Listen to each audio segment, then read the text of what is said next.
En 2008, nous avions suivi 4 détenus en Géorgie. Sortez-le! Alors, comment ça va? En 2011, nous sommes revenus les voir.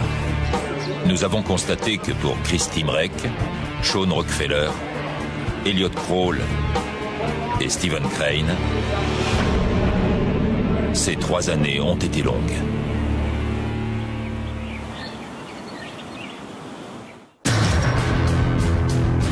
Derrière les barreaux, 2 types de règles coexistent.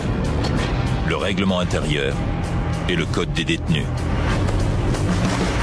Pour survivre à l'un, il faut parfois enfreindre l'autre. Pendant 3 ans, les équipes de National Geographic ont suivi la vie de prisonniers et de surveillants dans l'État de Géorgie. Quand un système paramilitaire est confronté à des condamnés, dites-leur à tous, on se retrouvera dehors. Qui commande véritablement? Demi-tour, face au mur.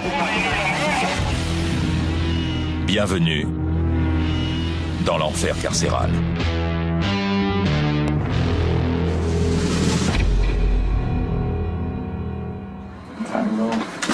Alors, vous avez déjà participé à cette émission et ça a changé des choses. Vous pouvez m'en dire plus? Ah oui, bon, alors, attendez. Avant, j'ai juste besoin de savoir un truc. Vous voulez que je réponde à vos questions, mais si je parle de l'autre émission, les gens vont se demander de quoi il s'agit.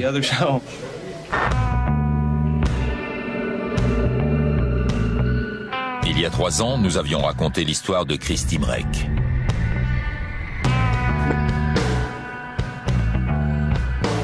Plus connu sous le nom de Yankee, Chris était alors déjà incarcéré à la prison fédérale de Hayes depuis 2 ans pour le meurtre d'un ami. Il portait plus de 20 traces de coups, dont 12 à l'arme blanche, 6 devant, 6 derrière. J'étais pas conscient de ce que j'avais fait. J'ai été condamné pour meurtre avec préméditation. J'ai eu réclusion à perpétuité. Yankee prétendait que son geste était un coup de folie, provoqué par un syndrome de stress post-traumatique. Il refusait l'idée de passer le reste de son existence derrière les barreaux. Je vois des types qui sont là depuis 20, 30, 40 ans. Ils ont passé toute leur vie en prison. Ils ne valent rien. Je ne veux pas être comme eux. En même temps qu'il se battait pour sa liberté, Yankee se construisait une vie en prison et cultivait un tout nouveau talent. Ça ne fait que 7 ou 8 mois que je fais des tatouages. Donc je pense qu'on peut dire que j'apprends assez vite, oui. À toutes celles qui me regardent à la télé, moi c'est Yankee. Allez-y, tentez votre chance, j'assure grave.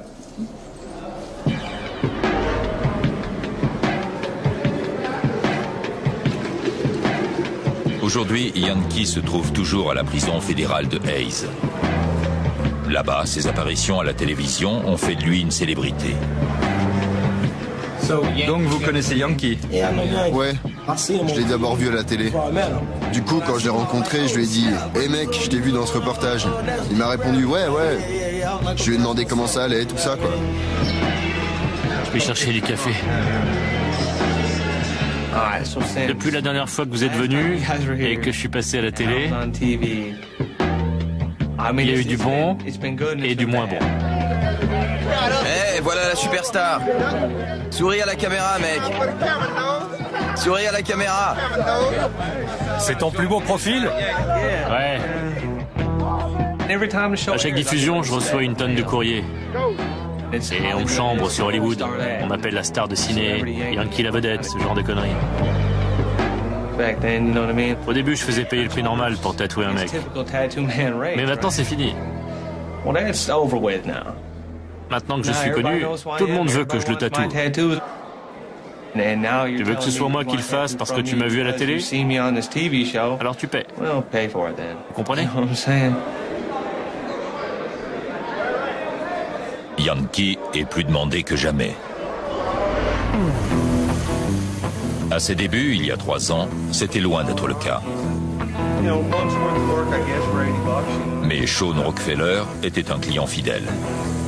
Il m'a dit, mec, je veux que tu me fasses un bras complètement dingue.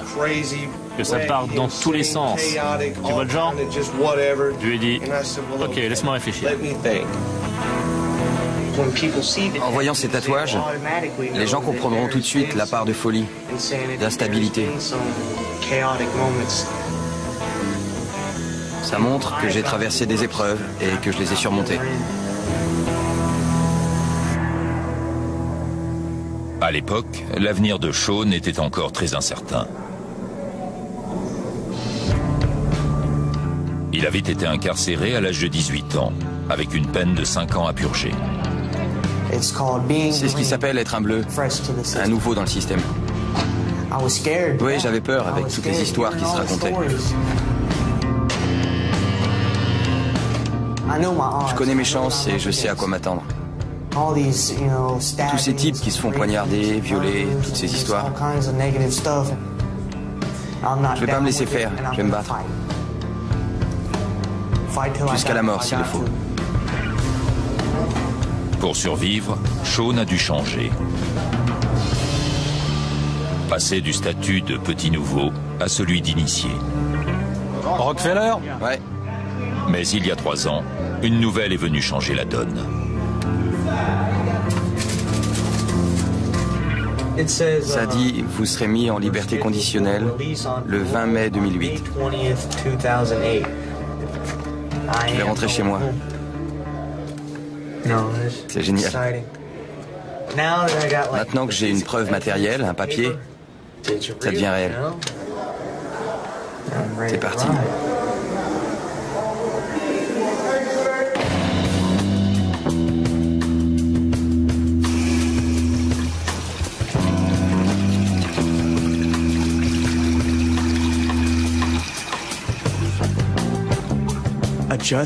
Me réadapter à la vie dehors a été très dur.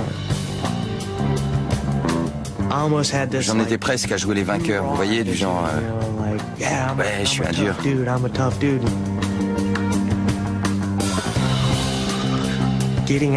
Si on se comporte comme ça quand on sort, dehors ça marche pas.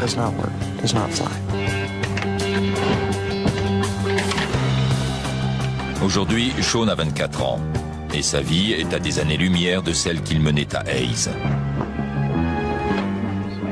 Tes gaufres sont bientôt prêtes. Cela fait bientôt 3 ans qu'il habite chez sa grand-mère, dans la banlieue d'Atlanta. Tiens, prends ça. J'étais son petit-fils chéri, un petit garçon modèle. Maintenant, je suis tatoué de partout et je suis plus dur. Je suis un criminel, un tolard, quoi.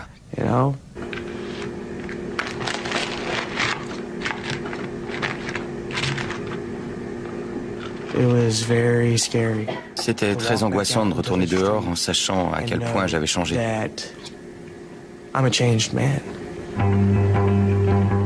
Je suis plus celui que ma famille connaissait. Rockefeller, c'est un mec génial, un super pote. Je suis pas du genre à l'avoir mauvaise.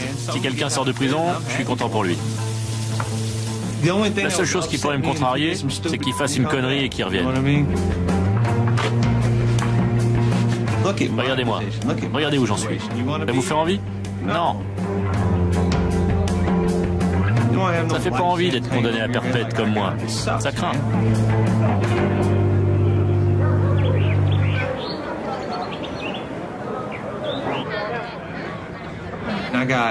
Moi aussi, j'ai des objectifs, des rêves.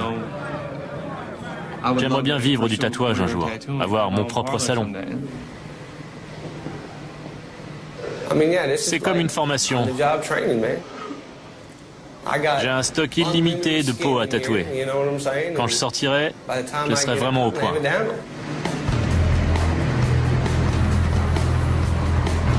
Mais pour un condamné à perpétuité, la perspective de pouvoir sortir un jour est bien lointaine. Pour l'instant, Yankee doit faire face à un problème bien plus concret. Il est interdit de faire des tatouages en milieu carcéral. Des aiguilles mal entretenues peuvent provoquer des infections. Et les symboles utilisés par les gangs alimentent les problèmes de violence. Les fonctionnaires des prisons maintiennent donc la pression sur les détenus qui pratiquent cette activité. Tous les gardiens me connaissent ici. Quand les élèves viennent en formation, ils m'ont déjà vu à la télé. Ils savent qui je suis. Ils savent ce que je fais. Bonjour, messieurs. Bonjour, monsieur. Le directeur, la première fois que je l'ai vu, il a traversé tout le dortoir et il est allé directement à la dernière cellule, la mienne. Il s'est arrêté, il m'a regardé et il m'a dit « Vous ne ferez pas de tatouage dans ma prison ». Je lui ai dit « Compris, monsieur ». Pour l'instant, Yankee ne tient pas compte de cet avertissement. Mais il est dans le collimateur de l'administration. Et maintenant, son statut de célébrité va peut-être le rattraper.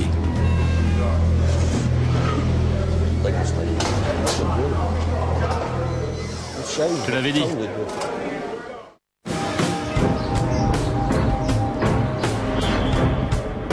Gang, violence, drogue. Quand la vie carcérale devient la routine, on peut vite atteindre un point de non-retour. Mais un détenu est déterminé à briser ce cercle vicieux. Écoute Israël. Écoute Israël. L'Éternel notre Dieu. L'Éternel notre Dieu. Tu aimeras l'Éternel. Tu aimeras l'Éternel. De tout ton cœur. De tout ton cœur. De toute ton âme. De toute ton âme. De toute ta force. De toute ta force. Et ces commandements, tu les inculqueras à tes enfants. Amen. Amen. Amen. Aujourd'hui, Stephen Crane est un détenu modèle. Mais il y a 3 ans, il n'était pas du tout engagé sur la même voie. 134 H3, prison de Hayes. Bien reçu. Des rumeurs.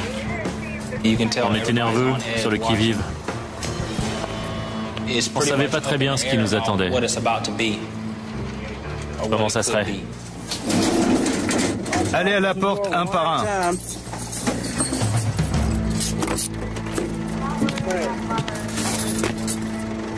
En 2008, Stephen était incarcéré pour la première fois. Il venait juste d'arriver à Hayes. Cette prison est l'une des plus dures de Géorgie. Ici, il y a des types qui purgent de longues peines, voire perpètes. Ils n'ont rien à perdre, donc ils peuvent se permettre un peu n'importe quoi. On ne peut pas se permettre d'avoir peur. Il y a des fois où on n'a pas le choix. Se défendre, quelles qu'en soient les conséquences. Tu me cherches? C'est justement cet état d'esprit qui a mené Stephen en prison. En 2003, il a abattu un homme dans la rue, soi-disant en légitime défense. Je suis là parce que j'ai eu peur pour ma vie et que je me suis défendu. J'ai toujours à l'esprit que ça pourrait recommencer, même ici, en prison. Mais il n'allait pas tarder à changer d'attitude. 5 semaines après son arrivée à Hayes, Stephen avait été transféré dans une autre prison. Dans ce nouveau lieu, il a appréhendé une autre façon de purger sa peine. L'environnement a toujours une influence. L'atmosphère était tendue à Hayes, ça se sentait. Ici, au bout de 2 semaines, j'avais pris mes marques et j'ai réussi à me détendre. C'était comme de sortir d'une tempête. Aujourd'hui, Steve est un détenu permanent de la prison dite de diagnostic de l'État de Géorgie. Ça va? Pour un milieu carcéral, c'est une communauté très soudée. C'est donc un environnement plutôt positif pour purger sa peine. Tous les matins, je me lève pour aller travailler à l'aumônerie. C'est comme si j'étais chez moi 8 heures par jour. Je rentre, il y a l'appel, puis je m'entraîne. Ensuite, je vais me coucher. Le temps passe très vite ici.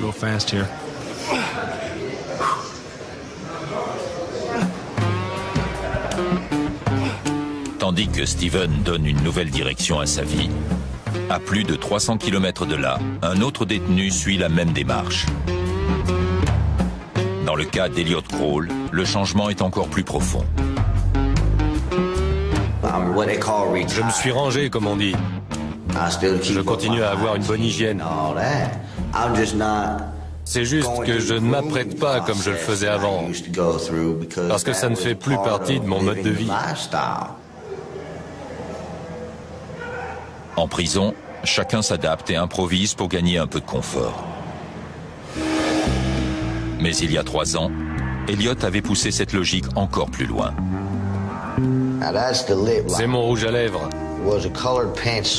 J'ai écrasé un crayon de couleur et je l'ai laissé tremper là-dedans avec de l'eau. Je suis bisexuel. J'ai un enfant dehors. Mais en prison, c'est impossible d'avoir une relation hétérosexuelle. Donc, quand on est attiré par les hommes, c'est naturel de chercher un compagnon parmi les autres détenus. À Hayes, Elliot se faisait appeler Samantha. En milieu carcéral, avoir des relations sexuelles est illégal et dangereux. Mais lui considérait que le jeu en valait la chandelle. C'est tellement plus facile financièrement quand on a une relation stable. On n'a plus ce stress de devoir subvenir à ses besoins. Les cigarettes, le café, la nourriture. Ça ne suffit pas de m'appeler chérie. Pour ce qui est des détenus, on est ce qui peut se rapprocher le plus d'une femme. Donc ils ne laisseront personne nous faire du mal ou nous exploiter. Vous serez Samantha quand vous sortirez? C'est dur à dire, sincèrement. C'est dur à dire. Ça fait 4 ou 5 ans que je vis comme ça, donc ça va être dur de changer. Je ne sais pas. Je verrai bien quand je sortirai.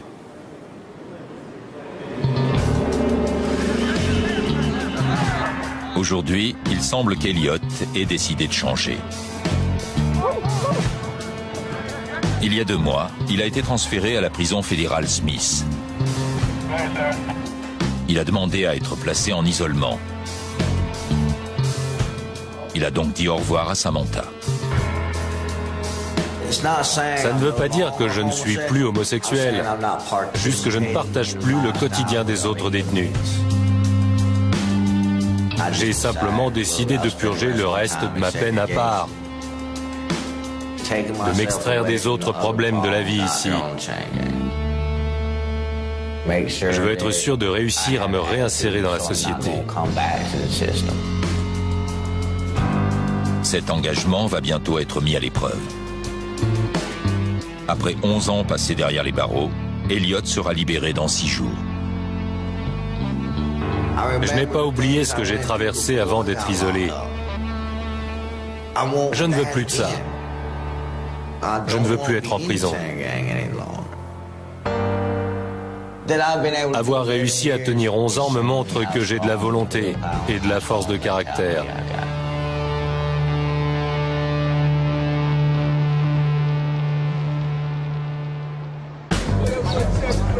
Après des années de réclusion, rentrer chez soi est un rêve qui n'est pas si facile à réaliser.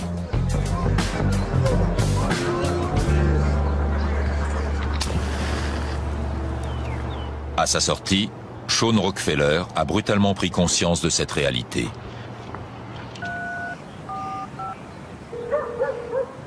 Salut. Ça va? Je me lève. Il fait moche, mais ça me va. Prêt à bosser. Difficile de trouver du travail pour un ancien détenu. Et Sean n'a jamais terminé le lycée. Pour joindre les 2 bouts, il doit donc être inventif. Allez, au boulot. Il s'est improvisé ferrailleur. Il récupère et revend de vieux métaux. Il y en a un peu partout ici. Chaque métal vaut un prix différent dans les casses. De l'aluminium? Bien. Et là, c'est du cuivre. C'est le top. J'adore. C'est comme faire les poubelles. C'est un peu comme ça que je le vois. Non, rien. J'en suis réduit à faire de la récup pour gagner ma vie. À cause de cette merde qui m'est tombée dessus.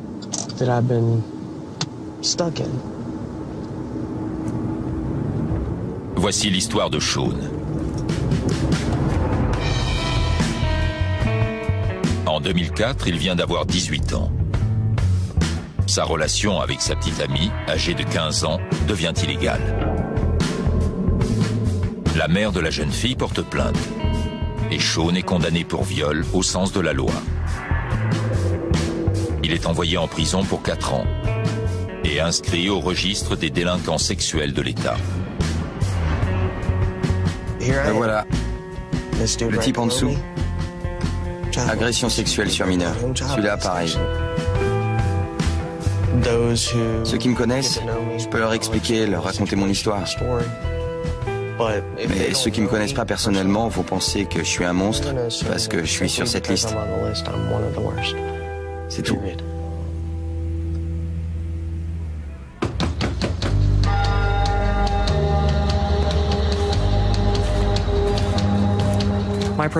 Mon agent de probation peut arriver n'importe quand. Il vient par surprise. Ça va? Vous aviez la musique, vous n'avez pas entendu frapper? Non, désolé. Et votre grand-mère, elle est au travail? Ouais. Même libre, Sean reste sous l'œil vigilant de la société. C'est un souvenir de l'univers qu'il a laissé derrière lui. Putain. Entre-temps, à Hayes, Yankee est aux prises avec les autorités de la prison. Pourquoi vous les laissez pas filmer vos conneries? Toute la merde que vous foutez là. Il filme. Tant mieux. Putain, vous faites vraiment chier. Écrase. Aujourd'hui, Yankee a reçu une lettre de l'extérieur. Mais elle contenait quelque chose de particulier. Une photographie de Yankee lui-même. Me touchez pas, c'est compris? L'administration le suspecte d'avoir pris lui-même cette photo avec un téléphone mobile et de l'avoir envoyée par email à quelqu'un à l'extérieur. Cette personne la lui aurait ensuite renvoyée par courrier. Si c'est le cas, il pourrait aller au trou et perdre les quelques privilèges dont il bénéficie.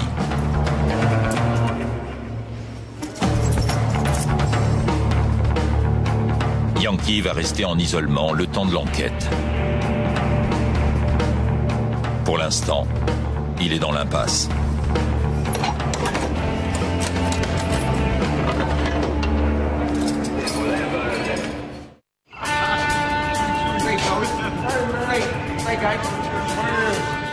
Yankee peut à présent regagner sa cellule.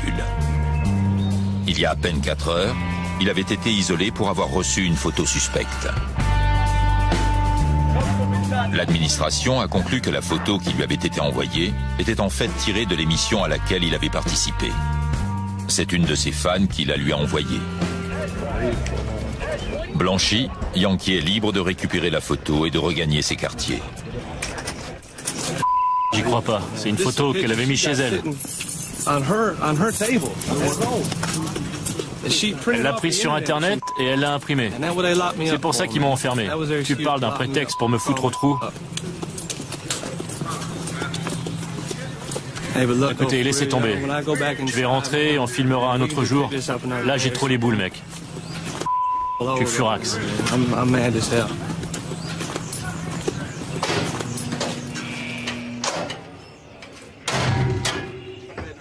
Je nique la prison. Tout ce dont je veux me souvenir, c'est qu'il faut que je me tienne à carreau pour être sûr de jamais revenir. Il faut pas que j'oublie la merde que c'est et que je veux surtout pas me retrouver à nouveau ici, c'est tout. Tout le reste, je vais l'oublier, mec. Allez, tout le monde dans sa cellule. C'est l'heure de l'appel. Mais Yankee, condamné à perpétuité, n'est pas sûr de sortir un jour. procédures judiciaires qu'il a entamées ont été déboutées. Yankee garde espoir. Mais c'est dans la vie après la libération que réside le véritable défi.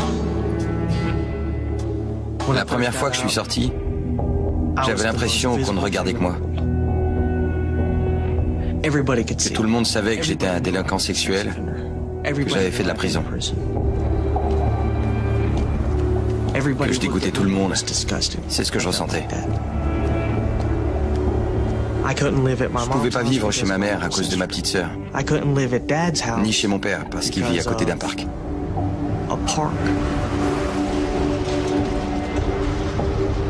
J'avais un couvre-feu à respecter et un bracelet électronique à la cheville. J'ai essayé d'échapper à tout ça, le statut de délinquant, l'inscription au fichier, la vie en général. Je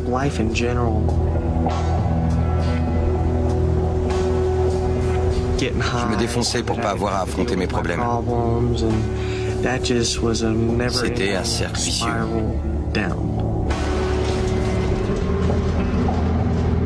7 mois après sa sortie de prison, Shaun est arrêté pour défaut d'enregistrement en tant que délinquant sexuel. Après une nouvelle période d'emprisonnement de 4 mois, il est à nouveau incarcéré pour violation de liberté conditionnelle. J'ai fini par m'asseoir et par me dire « C'est de la faiblesse de continuer à fuir. C'est facile de vivre en prison. J'en suis capable. »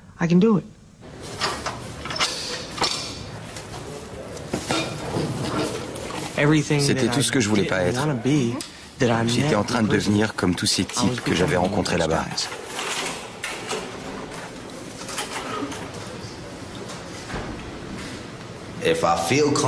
Si je me sens aussi bien ici que dehors, qu'est-ce qui m'empêchera de me dire « je préfère vivre en prison ». Je ne veux pas tomber dans ce genre de mentalité.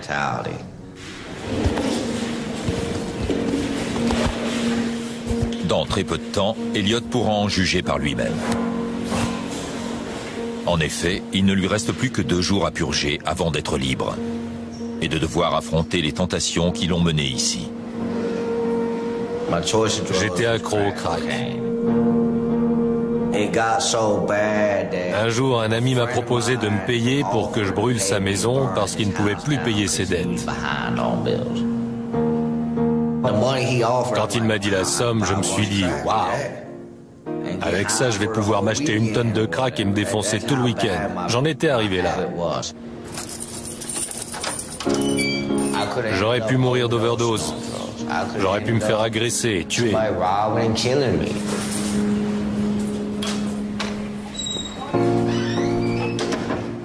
Je crois qu'aller en prison m'a sauvé la vie.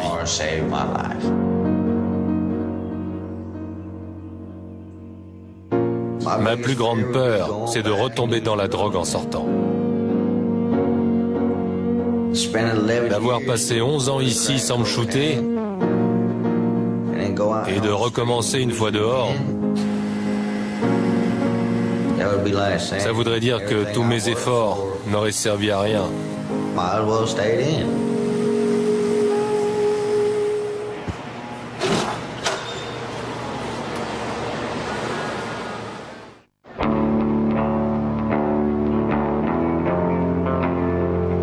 Vous avez déjà vu une photo sur laquelle se trouvent 2 clichés? On voit quelque chose qui n'est plus là et qui a été remplacé par quelque chose de différent. Je n'ai pas été malheureux pendant ces 11 ans. C'est vrai, j'ai perdu ma liberté et tout ce que j'avais dehors. Mais j'ai passé de bons moments en prison. Est-ce que je vais commettre un crime pour pouvoir revenir? Non, j'espère que non. J'espère que c'était pas si bien que ça.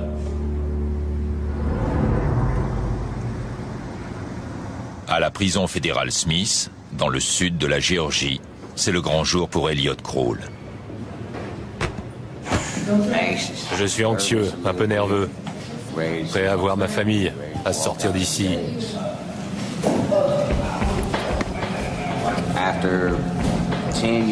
Après 10 ans, 364 jours et 23 heures, je vais maintenant rentrer chez moi.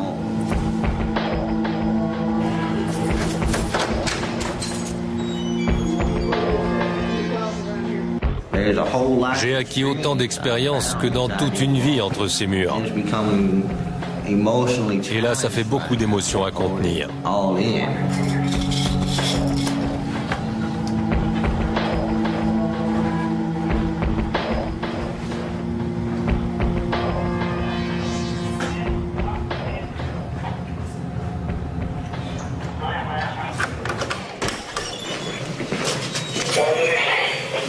Papier.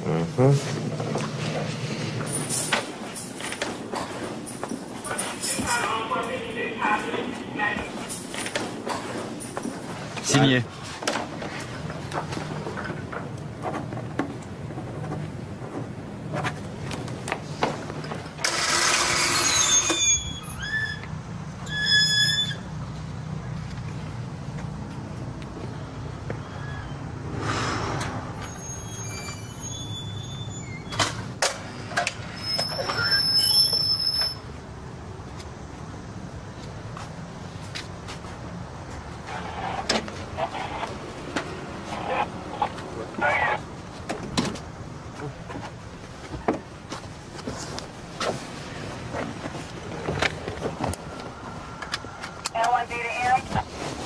Elliot va être conduit chez ses grands-parents, à une 50aine de kilomètres de la prison. C'est là qu'il vivra désormais. C'est un premier pas sur une route semée d'embûches. La route de la liberté.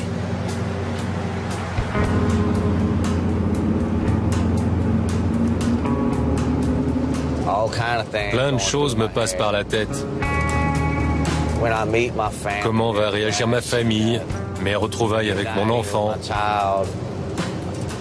trouver du travail, obtenir mes bons alimentaires. Je peux commencer à me réinsérer, à trouver un mode de vie dans le monde libre.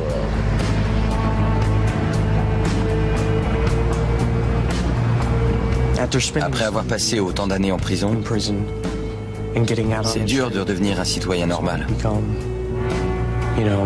Parce qu'on n'en est plus un. On est un criminel, une brebis galeuse. On ne sera jamais des mecs comme les autres. On ne fait que sortir de derrière les barreaux. On reste un criminel relâché dans le monde libre.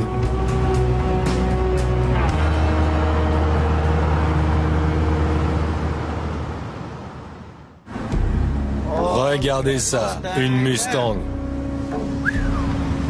Elle est belle. Je suis resté tellement longtemps entre quatre murs que tout a l'air différent. L'essence valait dans les 25 cents le litre quand je suis rentré. Et maintenant, elle est à plus de 50 cents.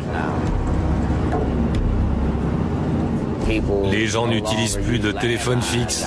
C'est dingue.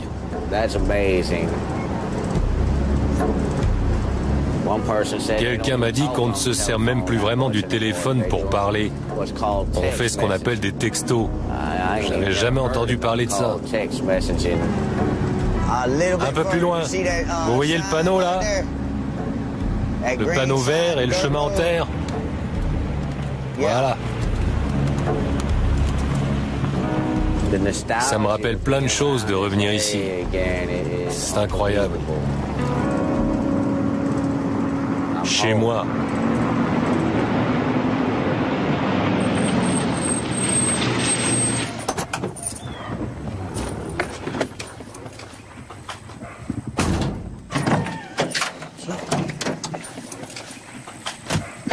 Soyez prudents.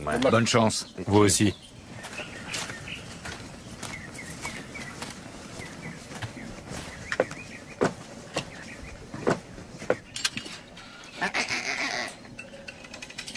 Non, non, non.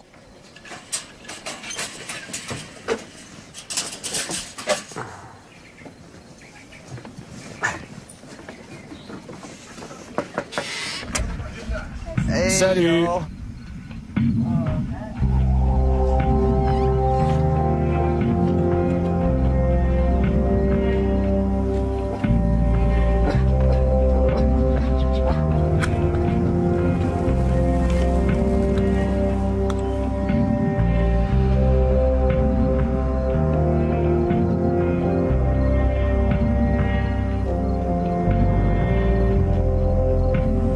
Ne voir aucun grillage, aucun barbelé.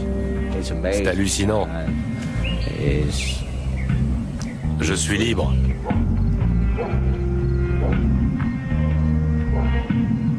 Et si vous échouez? J'ai carrément du mal à l'imaginer. Parce que ça n'arrivera pas.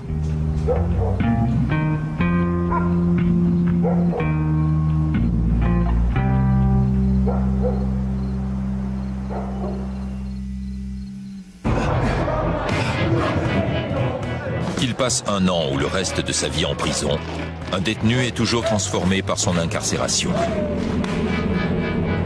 Certains décident de rester des délinquants et sont endurcis par le système carcéral.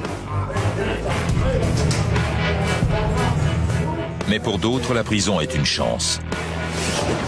L'occasion de se former à un métier,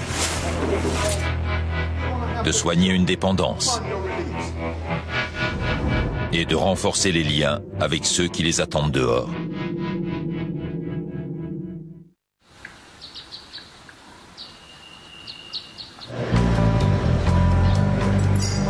À la prison de Jackson, c'est le jour des visites. Pendant ces quelques heures, c'est comme si Stephen Crane était à nouveau chez lui. Mon grand. Ça va? Bien. Ma famille est présente depuis le début. Depuis le tout premier jour, ils ont toujours été à mes côtés.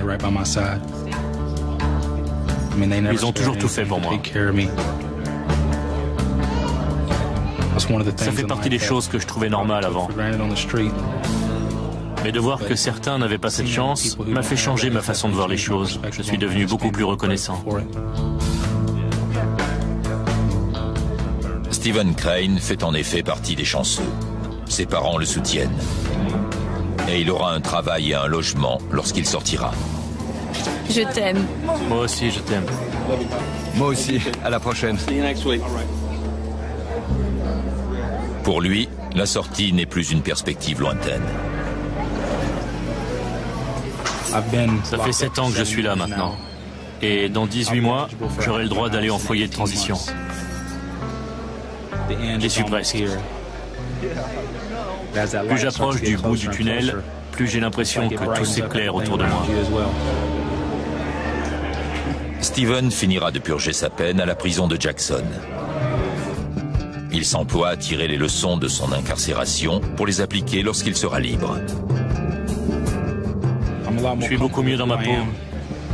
Je suis plus conscient des choses précieuses de la vie. Je pense que tout ce que j'ai traversé me permettra de vivre beaucoup plus pleinement.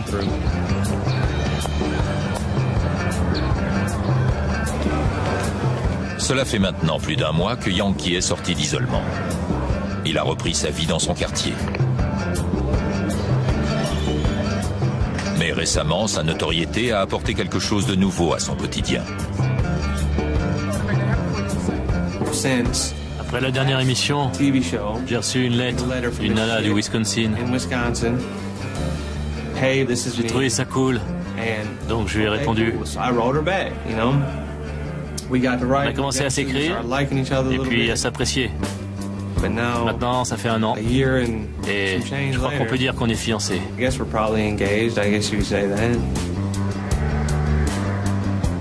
Yankee et sa petite amie ne se sont jamais rencontrés. Ils ont toujours communiqué par téléphone ou par courrier. Mais cela n'empêche pas le jeune homme de faire des projets.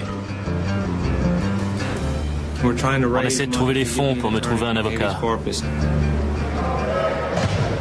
Ouais, je suis optimiste. Je veux une femme, des enfants, tout ça. Je pourrais pas faire ça quand j'aurai 50 ou 60 ans. J'envisage pas de rester en prison jusqu'à la fin de mes jours. Même pas pour encore 10 ans. Point barre. Yankee va sûrement m'en vouloir, mais il faut qu'il fasse 10 ans. Fais 10 ans et tu sortiras. Lui comme moi, on doit purger notre peine. Vas-y, à toi. Sean Rockefeller devra encore rendre des comptes à un agent de probation pendant 9 ans. Et il pourrait rester inscrit sur le registre des délinquants sexuels pendant plusieurs dizaines d'années. Mais il est déterminé à ne pas répéter les erreurs du passé. Bizarrement, mon séjour en prison a été une expérience très positive. J'ai beaucoup appris sur moi-même, mon corps, mon esprit, mon cœur, mes émotions. Au fil du temps, je me suis rapproché de ce que je suis. Je me suis libéré plutôt que de rester enfermé. Mais il faut pas croire, j'ai peut-être pas l'air comme ça, mais j'en garde des traces. J'essaie de ne pas garder de ressentiment maintenant. En tout cas, j'y travaille. Je suis un mec comme les autres. Un jour, je serai plus un délinquant sexuel, ni un criminel. J'aurai enfin la liberté que je mérite.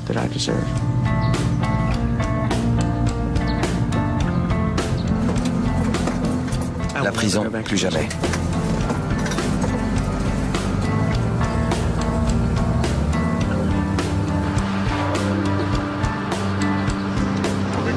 Mettez-vous en ligne. Bon, écoutez-moi. Dans cet établissement, le dernier mot qui doit toujours sortir de votre bouche, c'est monsieur. Compris? Oui, monsieur. À peine 7 mois après sa libération, Elliot Kroll est à nouveau incarcéré. Je n'imaginais pas à quel point c'était devenu aussi dur dehors. J'ai commencé à boire moins de 2 jours après ma sortie. J'ai commencé à traîner avec les mauvaises personnes, à fumer de l'herbe, à faire des bêtises. Allez, viens faire la fête, Elliot. T'es resté enfermé tellement longtemps. Amuse-toi. Et je me suis laissé entraîner. Elliot Kroll, va prendre ton matelas. Les 37 en bas. Elliot a été inculpé pour avoir volé des fils de cuivre dans des maisons afin de les revendre. Mais il n'est que de passage à Jackson. Il va finalement être transféré dans un autre centre. Là-bas, il décidera comment il veut purger sa peine.